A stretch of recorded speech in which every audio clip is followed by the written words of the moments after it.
Hi team, Coach Ivana here. Hope you're all doing well. Going to take some time today to talk about the mind-muscle connection and being a little bit more mindful in our workouts. You often hear about mindful eating, slowing down, focusing on how full you are or not full you are. You often hear about mindfulness day to day, taking time to meditate, to slow down the mind. But we don't often talk about exercise, right? You can hear a coach say, slow down, don't go so fast. But what does that mean and how does that help your body, right? So a lot of us are busy, and taking an hour and a half, 2 hours to do a slow workout is just impossible, right? Because we just don't have the time. I understand that.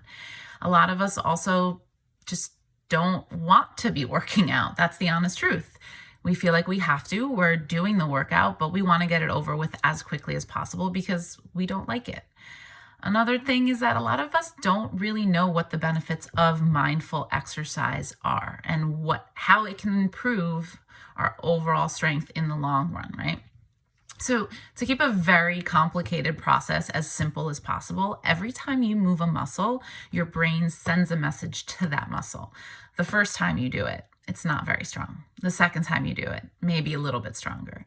But it's that repetition over and over and over and over that your brain gets, that connection with your brain and your muscles gets stronger. And you're going to be able to recruit more muscle fibers as you do it more frequently. This is also the reason why we do 4 to 6 exposures for our training programs, because we want you to get comfortable and get used to those movements rather than just doing it once and then doing something else the next time. So how do you get more mindful? What are the different things that you can do? There are a few different things that you can keep in mind, right? So number 1, turn off distractions. Stop texting people, stop calling, stop checking emails in the middle of your workouts. It's going to, in the moment, it might seem like the thing you want to do, but it's going to distract you. It's going to take away from the workout. Don't do it. All right. Number 2, include warm-ups. Just because you rolled out of bed 5 minutes ago doesn't mean that you shouldn't take the time to warm up the body. It helps to wake up the muscles and the areas that you're about to be working. So do not forget that. The third and fourth are kind of combined. Number 3, make sure you're visualizing the muscles that are working, right? For the most part, you're gonna feel it everywhere, especially with full body workouts, right? But there are primary and there are secondary muscles that work with each exercise. Get an understanding of what the primary muscle is in a particular exercise, and then put the focus on that. Ask a coach, look it up. Where am I supposed to be feeling this? And then start working towards that, right? Of course, there are going to be times that you feel it somewhere else, and then that's going to give us indication that you might have some muscle imbalance or maybe some overall weaknesses that we need to work on. So it's twofold. It helps us in both ways. The fourth one, as I said, combined with that third one, cues, right? We have those internal cues, we have external cues. External cues means like you're doing a squat and you're pushing the ground away, right? So that would be an external cue.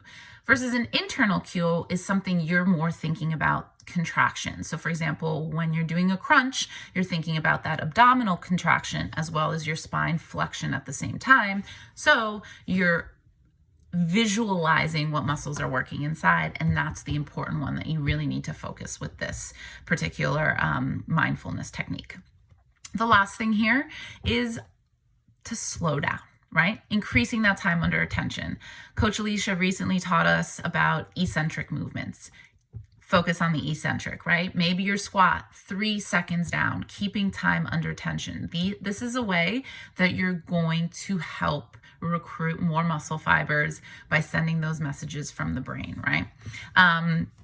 These things take practice. They do not happen overnight. And of course, when you're first starting an exercise program, it's going to take a little bit longer to get there. But the more and more you practice and the slower you go, I promise you, you're going to feel it. All right, team, if you have any other questions, please reach out to me. Please ask me. I'd love to help you out. I hope everyone's staying safe. Hope to see you all soon. Have a great day. Bye.